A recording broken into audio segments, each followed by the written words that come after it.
Welcome to Zimmerman Podcast, episode 94. Today, I'm sitting down with Scout Sobel, the founder of Scout's Agency. Scout's Agency focuses on podcast PR, and 90% of her clients are women. Scout has a passion for sharing about her entrepreneurship story and journey with mental illness. She's an open book when it comes to her bipolar disorder diagnosis, and her honesty and willingness to share is such a gift. If you're an entrepreneur or someone who struggles with mental health, this episode is a must listen. I hope today's episode makes you feel less alone and more encouraged in your own ongoing journey to wholeness and to health. All right, you ready? Let's do it.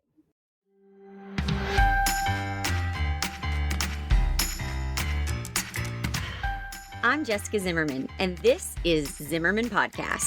I'm a serial entrepreneur, mom to 3, and professional oversharer who has spent a decade building my business and helping others do the same. From wedding floral design to business education, features in Martha Stewart Weddings and Forbes magazine, and even writing and publishing my best-selling memoir, Sleeping with a Stranger, my business has kept growing, evolving, and changing year after year, just like me. Because the best thing about building a strong business is the freedom it gives me to live a full life.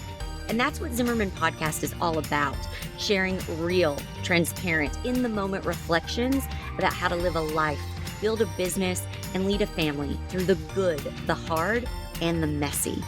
That's what we're doing each week, right here on Zimmerman Podcast. Welcome to the show.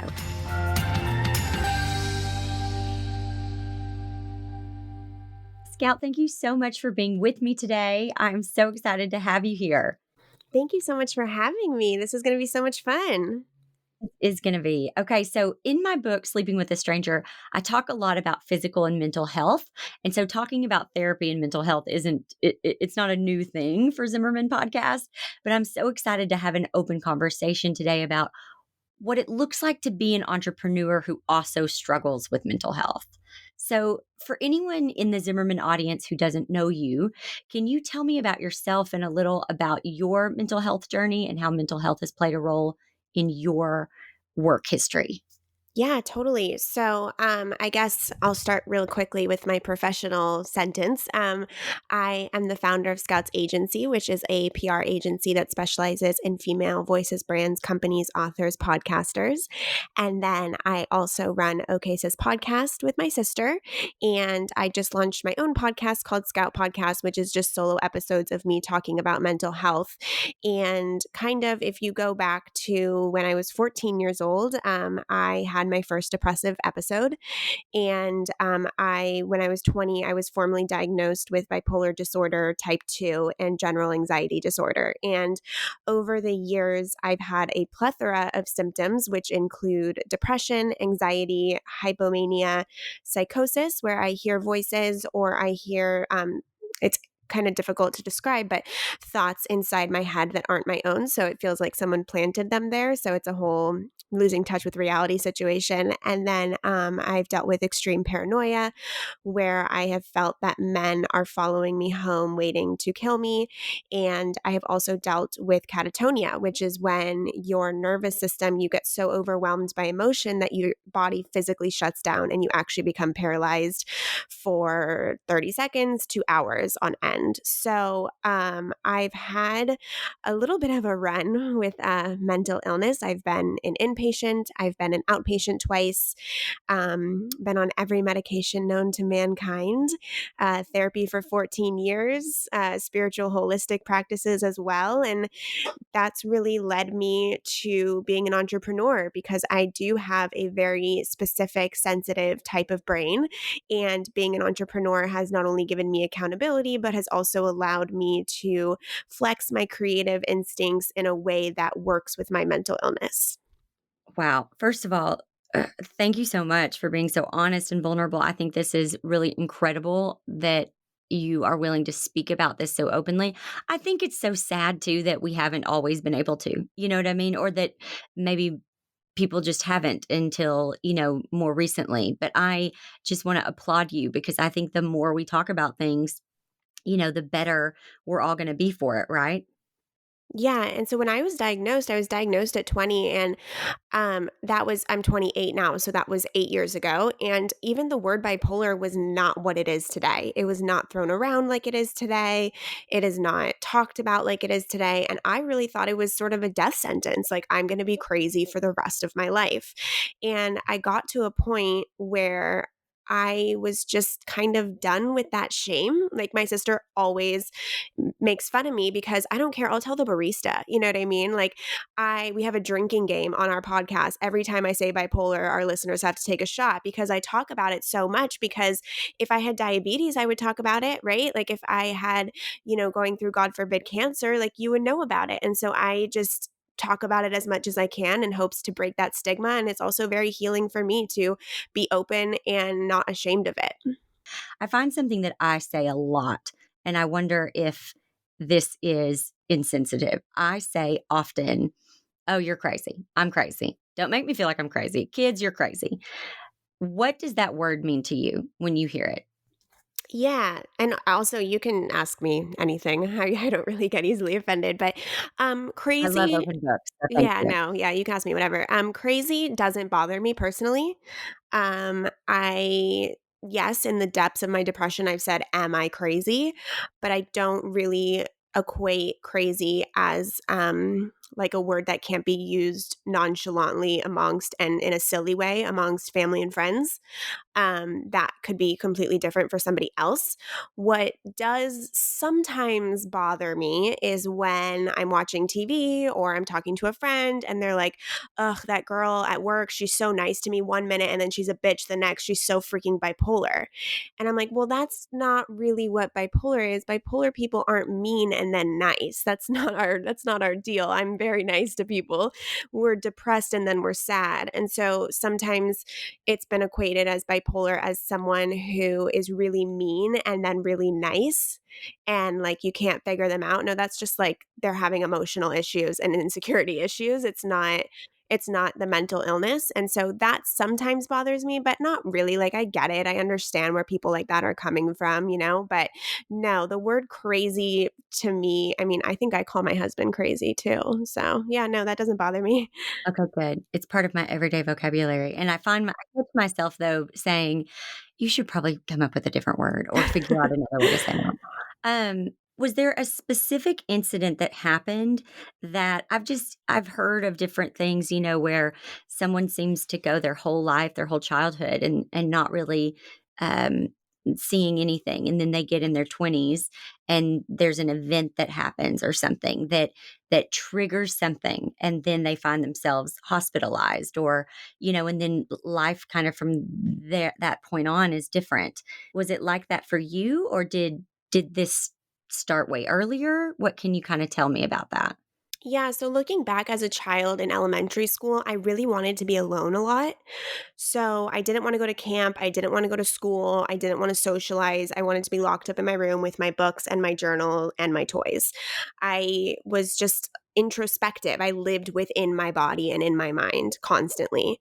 And so that really makes sense because by the time I got to middle school and hormones started happening and puberty and growing up, I kind of recognized my eighth grade as like this. I was feeling deeply and realizing emotions and writing all the time poetry and reading Allen Ginsberg and all that good stuff. And so by the time I got to high school in ninth grade, my mom was diagnosed with multiple sclerosis. And my first like boyfriend broke up with me. Like, it all happened in the same week. And I fell into a depression and I started cutting myself and I started either restricting food or binging food, not showering, wearing sweatpants and not like the cute athleisure wear that's going around right now. It was not cute. And once I lifted out of that, I was like fine in high school. I just had these moments where I didn't understand how I was going to be able to complete a simple homework assignment by the next day. And it started showing up in little ways like that, where things that were so easy for people to do became like walking through quicksand. Like, just I learned Hebrew growing up because I went to a Jewish school. Like, just writing down my 10 vocabulary words and the translation, like something as simple as that, I would cry in my room not knowing why my brain was so resistant and couldn't get through it. Like, so I went super, super down. But at the same token, I was in high school. And so I had a therapist. My parents forced me to go into therapy. And I took a 500 question test, and I ranked in between chronic and clinical depression. And I was 17 at the time. And, I'm happy that I wasn't diagnosed in high school, because there is a level of hormones that play a role, but there's also a level of, medication can be tricky once labeled, especially that young. And so it wasn't really until I went to college that I started developing that severe case of paranoia. And I would plan escape routes in the middle of the night about how I was going to escape the guy that was under my bed, in my closet, on my balcony. And I wouldn't move a finger because I was so scared, that I started to realize, and I use this word very lightly, I started to realize that the emotional experiences I was going through and had gone through were not quote unquote normal, or they were toxic and unhealthy. And that's when I turned 18 that I realized, okay, I have something in my brain that doesn't work the way the baseline really should work for me to live a healthy, happy, fulfilled life. And that's when doctors got involved and psychiatrists got involved. And then the diagnosis was formally diagnosed when I was 20. And it's been a journey since. I was once unable to function. I had to drop out of college. I couldn't hold a job or an internship, move in with my parents. And it's weird because I'm a pretty big high achiever today. It's interesting to look back on that time and know that I was just in a bed, and I couldn't handle life. Like going to the bank, I couldn't handle life.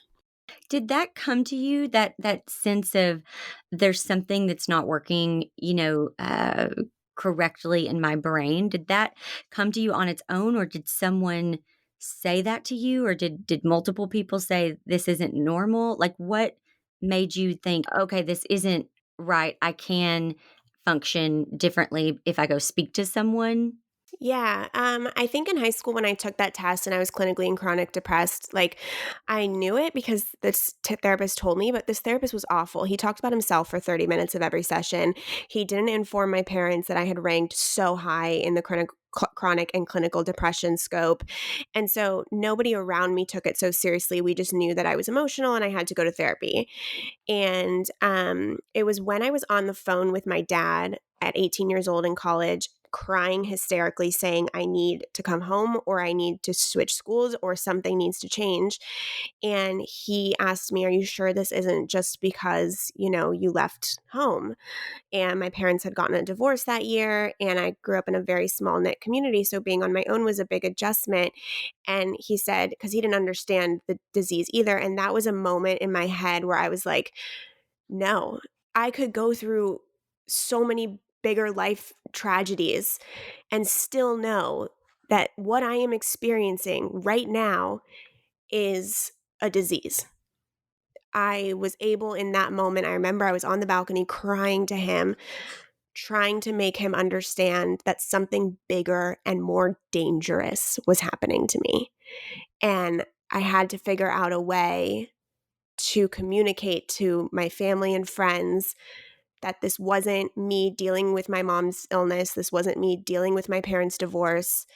This was a disease that, if not managed, can be very dangerous. And I've had a lot of suicidal ideation over the years. And so that really was the moment, standing on my balcony, trying to make my dad understand that this wasn't just growing pains.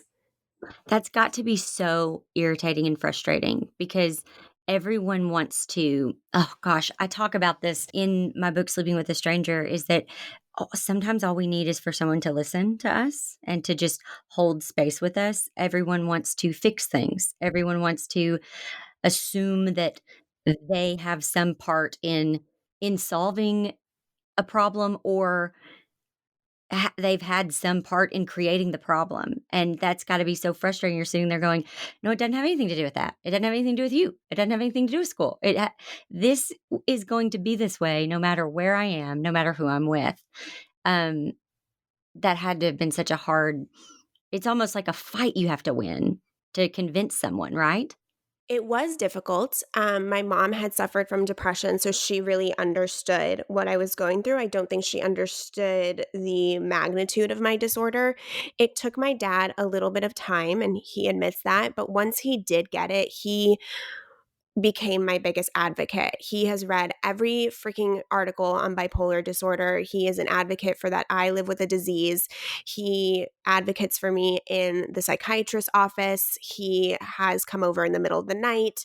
He has, brought me home to spend time with him. He's been on suicide watch with me.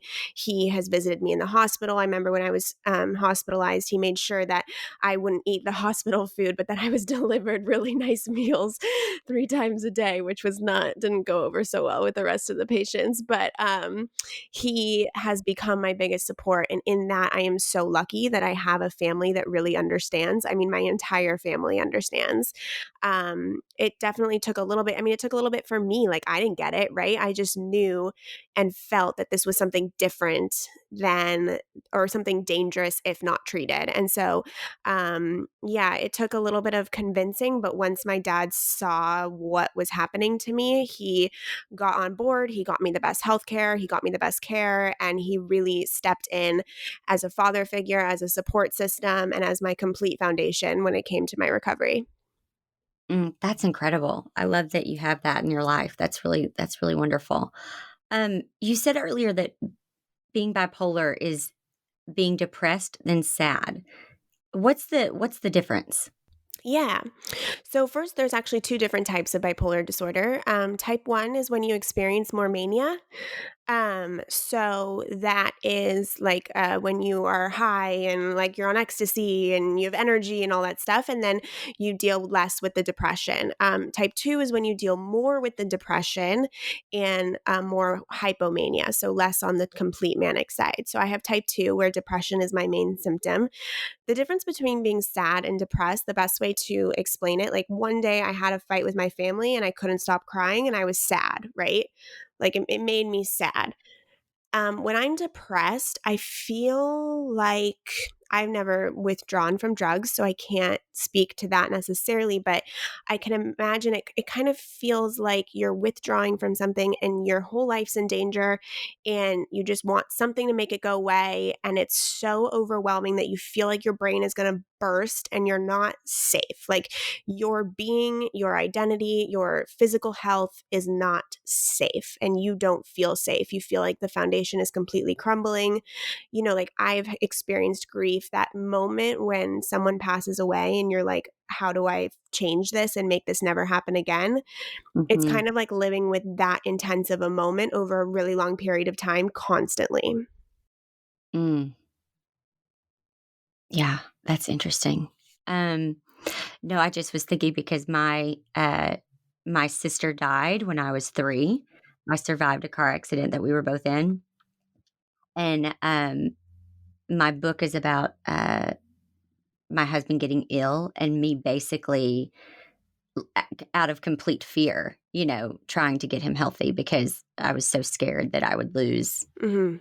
him like I did my sister. I don't know, that just caught me how you were, like, explaining all of that. Um Yeah, it's like that moment where something is so seriously out of your control and the not the consequence, the result can be life or death. mm, And it's that mhm. altering and groundbreaking within, your gut and your heart, exactly how you described, like fighting for your husband. Yeah. That's kind of the desperation and the franticness that happens. Yeah. Was it a series of events or one specific event that led to being hospitalized? It was a series of events. I was essentially having suicidal ideation, and my therapist said that I needed an emergency psychiatric evaluation. So I went into the ER. Both my parents met me there. They were divorced at the time, so it was a little bit, tension, but they both met me there. And the nurse asked us, I went right in because suicidal ideation, you get right in. And my mom told me to not tell them everything, and I didn't understand what she meant. And I went in, and the nurse said, tell me what's going on. And I told her, and she said, do you have a plan? And I said, no. She said, do you know how you would kill yourself? And I said, well, I'd probably do something easy like X, Y, and Z. And that was it. they called the guard, and I asked to go to the bathroom, and they said a guard would have to walk me to the bathroom and wait at the bathroom outside for me. And I was deemed, and I will always remember this, a threat to myself and to society. Mm. And they said they were 5150ing me. And I said, can my parents drive me to the hospital? And they said, no. They strapped me to a strapper and put me in an ambulance. And I remember being in the ambulance with the EMT guys, and one of them looked at me and he said, what are you thinking about? And I said that for the rest of my life, no matter who gets close to me, I'm going to have to tell them that I was admitted to the hospital for mental problems. And he Mm. looked straight at me and he said, it won't matter if they love you. Oh, And I wish that I could find that man. I oh really my, do. oh my gosh. I'm seriously in tears with you Yeah. saying that because what an incredible gift that is. Like, what an Yeah. incredible gift at like the perfect time Could for you someone imagine? to, He could have easily been like, oh, another chick off her rocker going to, yes. but yeah. Oh my, and that just shows you like just such humanity, Yeah. that it really we've all got our shit. We Yeah. all have stuff, it doesn't, Mhm. and that it really, if they love you, yeah, it doesn't matter. It doesn't matter. I mean, I'm sitting here talking to you today. I don't even know you. I've just met you virtually over this, this call, but I feel such a connection to you and I just love learning about this from you.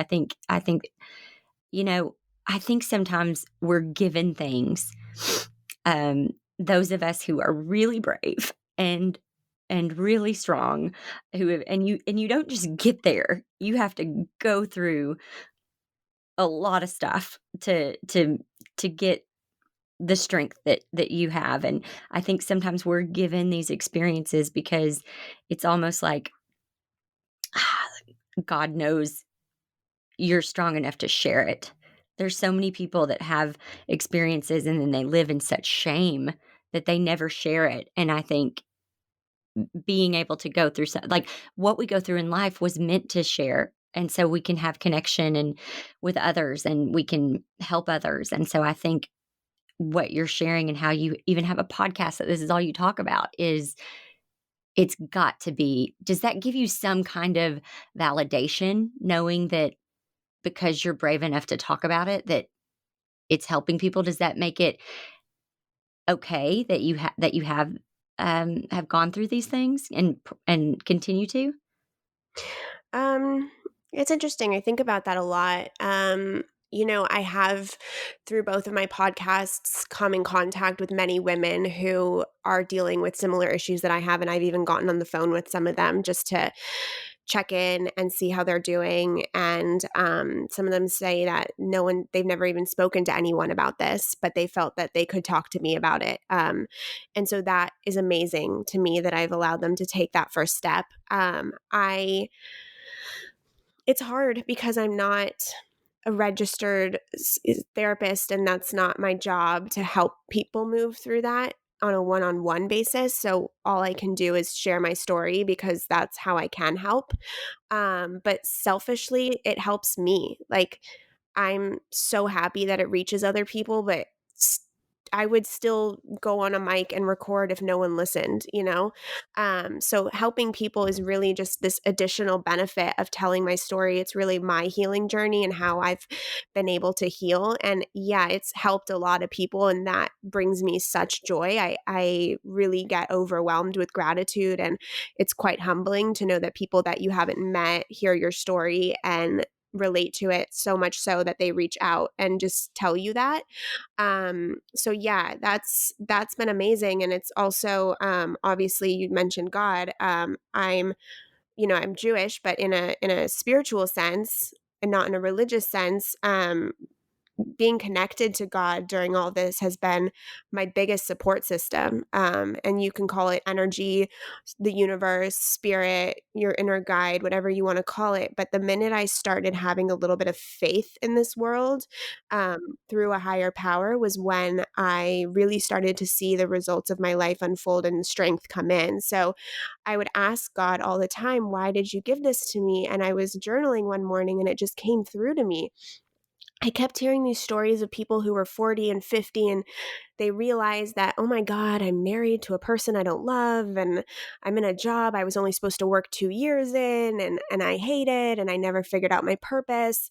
And I realized and I thanked God for giving me bipolar disorder because I knew that I would never wake up at 40 or 50 and be unhappy with my life. Because if I make one little decision that is not aligned in my highest purpose, my bipolar flares up and makes me depressed. It's like this inner compass. There's no freaking way I could work a job I hated. It wouldn't work. I would physically have catatonia and not be able to move. So, in that way, it is the biggest blessing now that I've gotten to a point where I can manage it in the sense that my life and everything I do and the relationships I have and the entrepreneurial jobs that I pursue, they are all in such alignment with my fulfillment that at 28 years old, I can say I'm successful and I love my life. You know, I love it so much. So, that's a gift that I would not have if I did not have bipolar disorder. What an amazing outlook on that. Like, I think that that's so uh, wise. I think it's so beyond your years. I mean, I'm talking to you. I think you sound beyond your years, and I think that it's almost like it's happening for you, not to you. You know, like All of life happens for us, not to us, yes, no matter what. absolutely, Yeah. absolutely. And I think that I love how you realize that because I couldn't agree more. I think that for me, there's three things I have to do every day to have a good day. And I believe that my mind, my body, and my spirit are all connected. And I have Hmm. to tune into all three of those in order to, kind of be my best self for that day. And that spiritual side is such a huge part of it, that faith. So I love that you tapped into that and you realized that there is a purpose. Do you think that there are certain things that trigger you? Like, do you recognize, "Oh, I can't do that," or, "Oh, I'm starting to feel this way." Does that happen to you? Yeah. So there are things that are limited for me, which I accept. One is being close to my family. I cannot live anywhere that is not close to my family. Because that support system is so important. Things like traveling to Europe are really bad for me.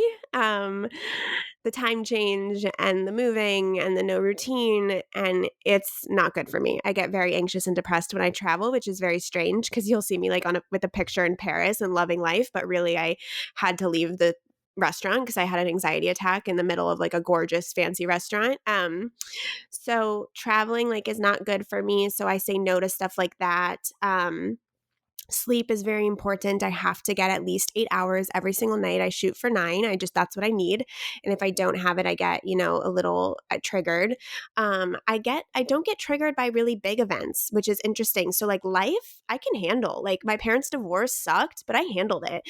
Coronavirus, I'm handling it. Like there's things that when external things happen, I get it. But when it's internal, that's when it's a little bit more tricky for me. So it's really about creating a routine, but also I just say no to things that I know aren't going to work for me, whether it's a social event or like a party. Ever since I was young, I would always leave the party early because I knew I had to sleep.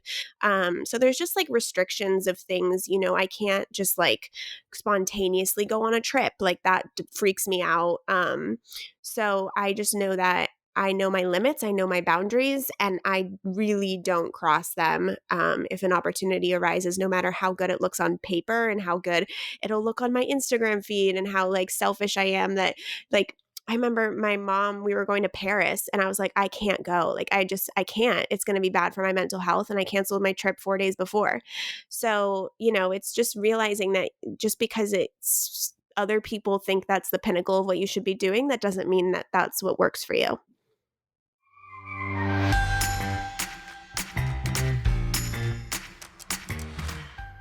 Would you pay $1 a day for more energy, focus, and drive? That's what I get with Beekeepers Naturals bee powered superfood honey. Every day, I take a spoonful of their bee powered honey, and every night, I go to bed after my kids, which is saying a lot.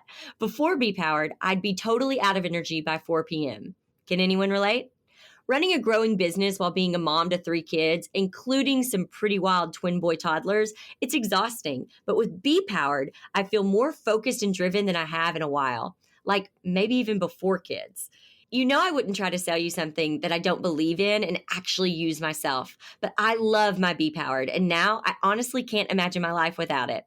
If you want 15% off Be Powered, go to zimmermanpodcast.com/B to get yours today. That's zimmermanpodcast.com/BEE.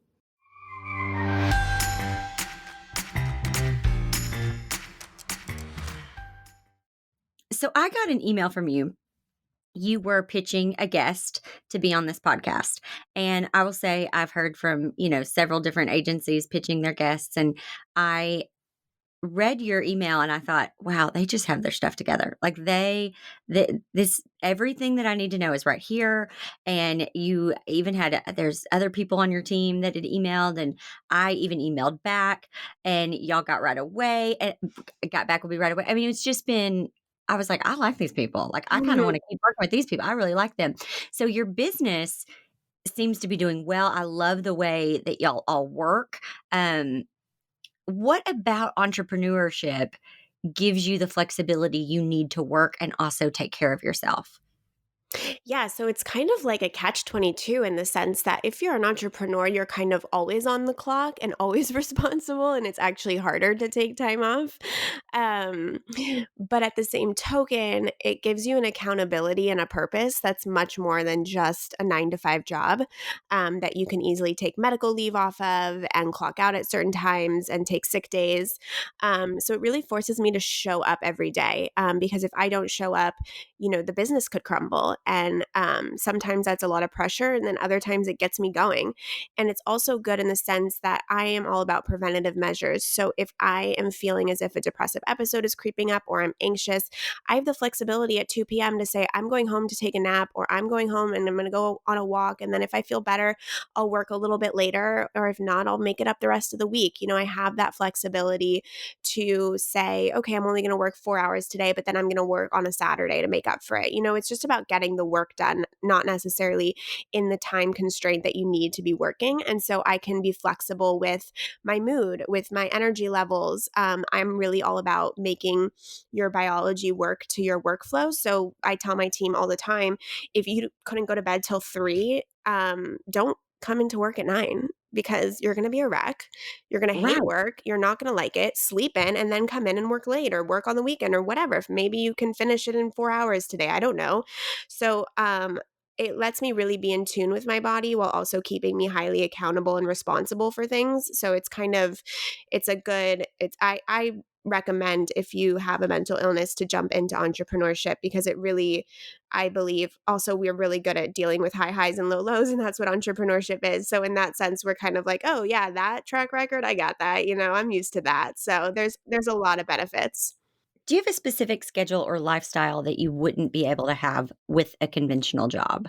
It's interesting because I actually stick to a very regimented otherwise. Like, I'm in the office at 9 and I leave around 5, because I need structure and I need routine, but I have the option, if I'm not feeling well, to reorganize my day a little bit. But those are the exception days. On a day-to-day basis, I am quite routined. I actually do work a 9 to 5. It's just the fact that it's my decision and it's my rules to do that. And that's what works with me versus someone else telling me I have to. I'm kind of a rebel with authority. So in that way, I'm quite routined and I'm quite 9 to 5er. It's just on my own terms, if that makes sense. Yeah, totally. There's an element of uncertainty with being an entrepreneur that could be difficult when also struggling with mental illness. What are some practical tools you use to work through that? Yeah, so uncertainty is just really about managing your anxiety and also understanding and having faith in yourself that things will work out. And if you do the right things, maybe you wanted A and you get B, but you will get something in return. So when it comes to uncertainty, that's part of the bipolar game, and the entrepreneurial game. And that's something you have to be comfortable in. Like, it's just something that you're going to have to face, that's going to come at you. And your reasoning for doing what you do has to be stronger than those moments of uncertainty. And of course, you can plan as much as you can. But for example, in the beginning of my business, I was so new, I couldn't really get clients unless I did month to month contracts. And that's not a lot of like, I didn't know what my next paycheck was going to be next month because I didn't know who would be with me next month. And so that was super uncertain, but I had to work through that to prove myself, get results so that clients would sign 3 to 6 month contracts with me, which then gave me more certainty in my business. So I think there are systems you can put in place in your business that offer you a little bit more certainty as far as predicting your income and your revenue and things of that nature. In the beginning, yes, it is quite uncertain and all up in the air. And that's just something you have to get super okay with. And you have to actually welcome it because at the end of the day, I know we try not to think about it, but life is uncertain. I mean, there's nothing that's certain in life. We just think it is. And so, what entrepreneurship makes you deal with is that we are mortal and things go wrong and failure happens. And so, it's just about knowing that you're strong enough and you're comfortable enough in your own skin to know that whatever happens, you can deal with it, that a mistake is a mistake and you'll move on, that the world's not coming to an end and you can get through what was destined for you to get through. You sound so confident, and I love it. There's nothing I like more than talking to a confident woman. I mean, you do. You just sound like I don't know, I just love it. So, Thank you. yeah. I think whether mental illness is a factor or not, one of the best things you can do as an entrepreneur is to build your team. For me, there are days that I know I just can't be on, or maybe one of my kids are sick or something like that, and I just can't be there. And so it's really important that my business doesn't, come to a crashing halt that day if I can't show up. And so it's crucial for me to have this team that can keep things going. So how important is a team to you for your business? Yeah, a team is very important. And I'm still figuring out how best to manage that and what that looks like for me, essentially. But having a team for me is more I would say it's more of an emotional experience in the sense that I never really bring someone onto my team that's necessarily super qualified or anything like that. The people I bring on have to work in the work culture with me, have to get along, have to have the certain drive, have to be loyal and dedicated and passionate and inspired human beings that want to create a future for themselves. That spirit is what I look for in a team versus I went to this college and I got, I've had this many years of experience. So for me, the team is all about the energy and also feeling like you can trust them. If, Naomi, she's actually been my best friend since kindergarten, who I brought onto the team. And I think that she's like my, right hand woman. And I couldn't hire someone I didn't know for that position because she knows that if I need to dip out for 2 days because of my disorder, which I have not Mhm. done, by the way, she knows that she can take care of it and like she's ready for that. And so I need people to understand that. And I don't use that as an excuse or a crutch or even, I've never It's even, just a fact. yeah, it's just a fact, but I've never used that as like an excuse to not do my Right. stuff. But yeah, building a team is very emotional for me because I only hire women and I want to believe in them and I want them to believe in me and I want it to be working towards something greater than just like their 9 to 5. I want that experience to be as fulfilled as the experience is for me.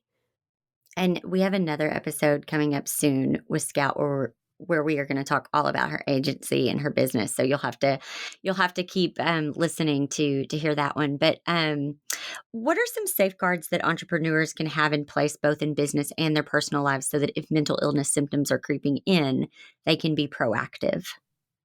Yeah, I think that it's a balance between knowing when to take a rest and knowing when to push through. So sometimes when I'm depressed, sitting and taking the day off is actually the worst thing that I could do for myself. And actually going to work, doing everything I need to do, running my errands, pushing through is actually going to get me to the other end.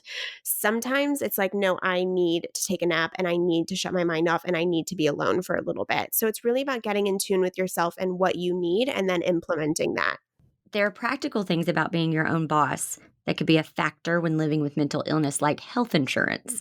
Was that ever a factor when trying to decide if you wanted to go into business for yourself? And how did you manage that? Yeah, I mean, full disclaimer, my husband's in a PhD program, so I'm on his health insurance. So that was never, thank God, I'm quite grateful for that. So that was never an option, but I am now looking into it for my employees, and so that's something that I'm, coming up for. But I am very lucky in the sense that I have great health insurance, and I know that is a complete privilege, and not everyone has access to that. So yeah. It's funny because I was always on my husband's stuff. And I mean, my husband took care of me for 11 years. And it wasn't until he got ill that I brought home my first paycheck. But I was always on his insurance and everything. And I thought that we would be able to file for short term disability when he got sick. And we weren't able to because he hadn't been at that specific company long enough. Mm. And now I prepare for everything. Like now I've got insurance, I have short-term disability, all of that because it's amazing once you go through it, you realize, I mean, and that's something you could easily get yourself, if something happened, you'd be able to do it. But it's just interesting how you start to think about, oh, can I do this too? And I know that there are people out there listening who that's something that they think about. Well, I have great insurance with my company, so I'm never going to take this full time. I'm just going to have this as like a side hustle. When it is possible to do both. It is. Oh yeah, it's totally possible. I mean, even if it might cost you a little bit more up front in the beginning, the mental health benefits, the fulfillment benefits, living your purpose benefits far outweigh, what you're going to have to necessarily maybe go into just to have insurance for yourself. I've had insurance by myself without an employer, so I have been down that road, and it is possible.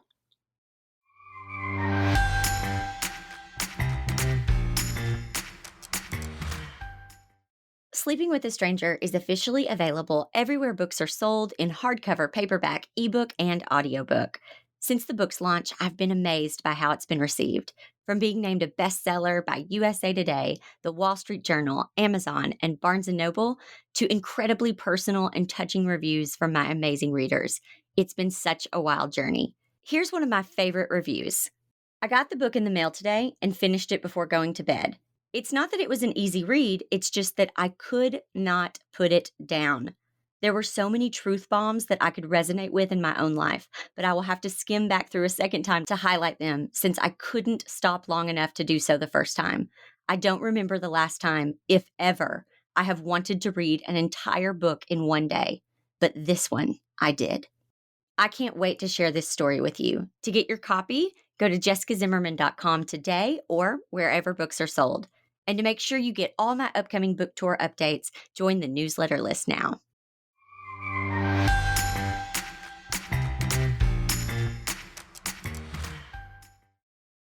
What is something you wish all entrepreneurs either knew or did so that they could protect their own mental health? I would say to not put 100% of your worth into your business, which I did in the beginning. If a client was unhappy with me, my day was ruined and I was nothing, right? Mm, That's not how you should run your business.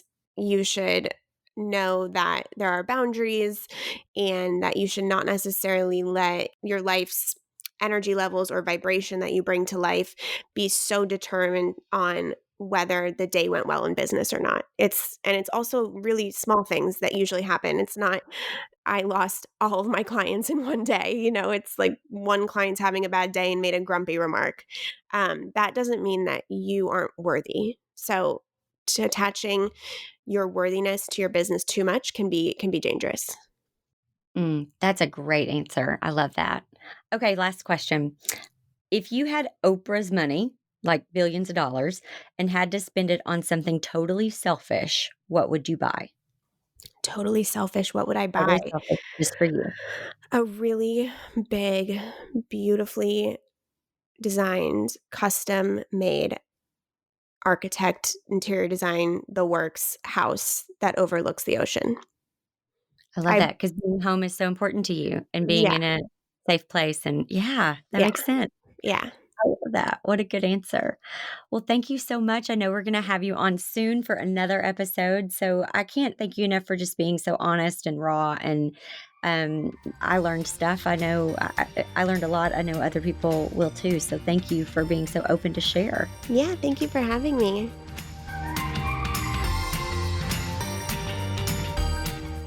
Gosh, was that not such an amazing talk with Scout?